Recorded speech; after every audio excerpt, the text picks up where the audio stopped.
Carlos Alberto Montaner es uno de los más grandes campeones de la libertad que ha parido Madre Hispana en los 2 últimos siglos. Como saben de sobra los lectores de Libertad Digital y todos los cubanos no abducidos por Mefistófidel. Nos hemos aliado con las circunstancias para poder conversar siquiera un rato con este culo de mal asiento que anda de acá para allá predicando el Evangelio de la libertad. Y claro, hemos aprovechado para dedicarle esta edición de Contemporáneos. Comenzamos.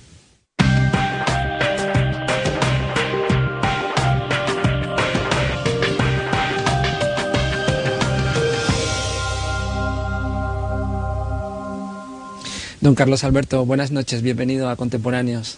Gracias por invitarme al programa.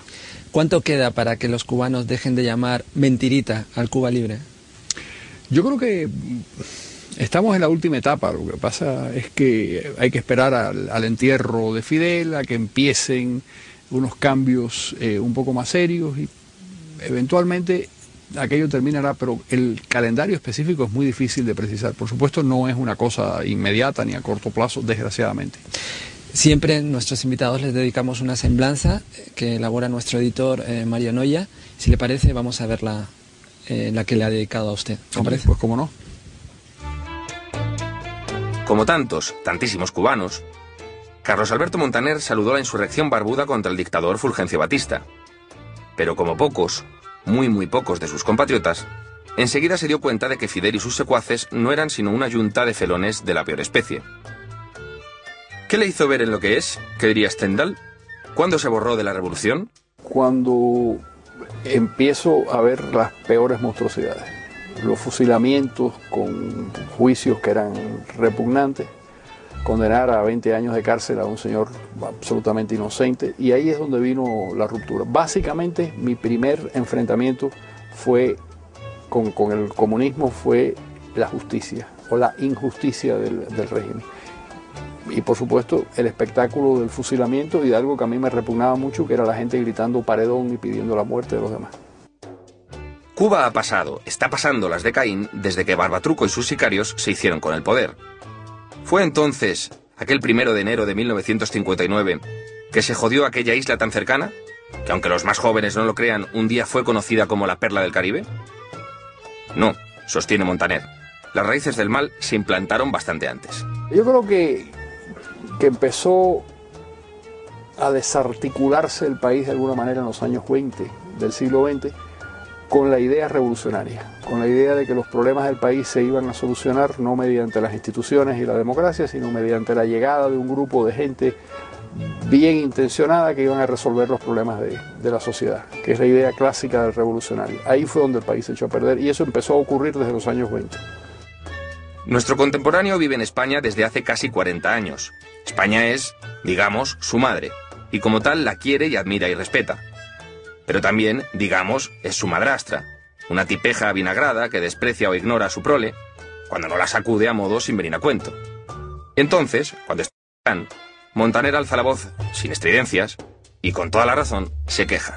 Para los demócratas de la oposición es realmente una frustración que la batalla por la libertad en Europa, la batalla por la libertad de Cuba, no la encabece España.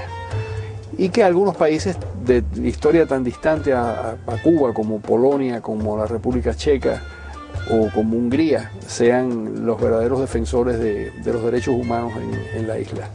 Eso nos parece muy triste. Ojalá que se rectifique, porque no hay nada mejor para el futuro de Cuba que recuperar el pasado. En esto lo que quiero decir es recuperar la buena relación con España, de cuya historia de alguna manera formamos parte.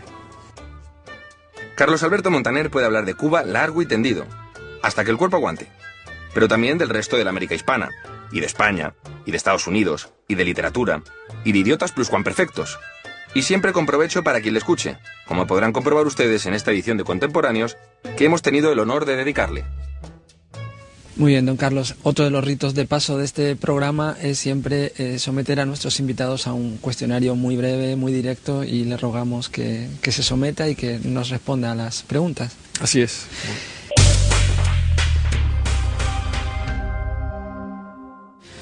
¿Dónde y cuándo nació Carlos Alberto Montaner?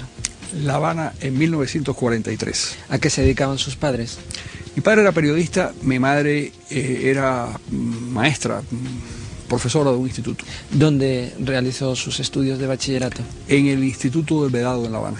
¿Realizó estudios universitarios? En la Universidad de Miami sí realicé estudios universitarios, hice un máster y después hice estudios doctorales aquí en la Complutense. ¿En qué disciplina? Básicamente literatura. ¿En qué países ha residido don Carlos Alberto? Aunque la lista me imagino que puede ser interminable. Bueno, no, residir, por supuesto, en Cuba los primeros 18 años, después Estados Unidos, Puerto Rico y España. Y luego entre España y Estados Unidos y visitar pues toda América Latina 20 veces. Actualmente vive entre la Florida y Madrid. ¿Cambiaría de lugar de residencia? Madrid es la ciudad que yo siempre he sentido más como algo muy personal y como una cosa mía. Cuando estoy en Miami me doy cuenta de lo mucho que me gusta Madrid. ¿Estado civil? Casadísimo. ¿Tiene hijos? Tengo hijos y nietas, grandes ya. ¿Es usted creyente, don Carlos Alberto? No, no soy creyente. ¿Cuántos libros ha publicado?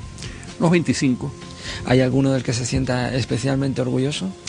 Las novelas, las dos novelas, Perro Mundo y 1898, La Trama, me divierten. Hay un libro de ensayos, Los latinoamericanos en la cultura occidental, que me gusta releerlo, cosa que es extraña. Normalmente me aburre releerme, pero ese libro me parece curioso. Y quizás Las raíces torcidas de América Latina. ¿Cuál es el último que ha leído y si nos puede hacer alguna recomendación bibliográfica? Pues lo último que he leído es una relectura, de un autor que ya casi nadie lee, que es Conrad, y que a mí me parece que sigue siendo una maravilla. Sí, un maestro. Hablando de maestros, ¿tiene usted maestros o los ha tenido? ¿Cómo no? Pero han cambiado con los años. Cuando era muy joven me impresionó mucho Valle Inclán. La cosa fulgurante del lenguaje en Valle Inclán me maravilló. Digamos que esa fue la primera gran influencia. Sobre todo el de los esperpentos. Ese era el Valle Inclán que a mí me gustaba. Y luego, por supuesto, los grandes escritores. García Márquez me parece una cosa realmente prodigiosa. Un libro como El amor en los tiempos del cólera quizás es la novela que yo más he disfrutado. Mario Vargas Llosa me parece un escritor también deslumbrante, extraordinario. La fiesta del chivo es una de las novelas también que más me ha gustado. Y ensayos, pues constantemente, los ensayos históricos me gustan mucho. Es parte de mi formación.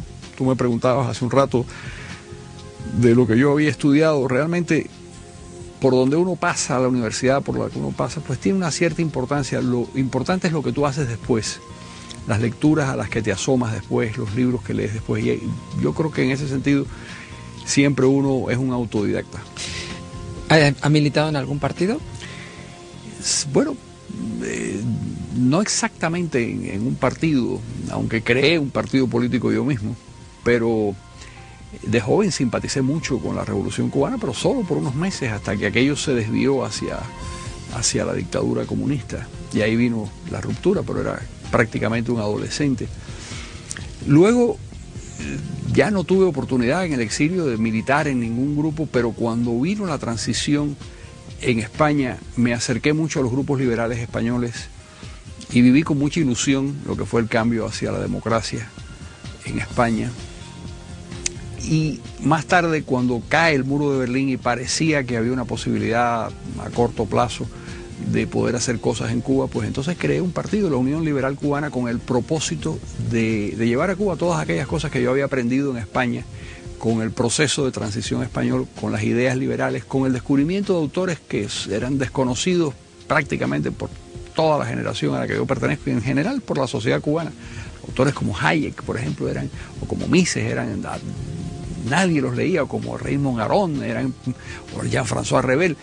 Todo ese mundo, toda esa percepción y concepción liberal era desconocido por los cubanos, y me parecía que si yo podía hacer algún aporte a la cultura cubana era precisamente llevar esto. Bueno, no me agote todos los temas, don Carlos Alberto, porque si no me quedo sin entrevista, y con usted hay muchos temas de los que hablar. Muchas gracias por haber respondido a nuestro cuestionario, que nuestros espectadores habrá ayudado a conocerle mejor. Muchas gracias.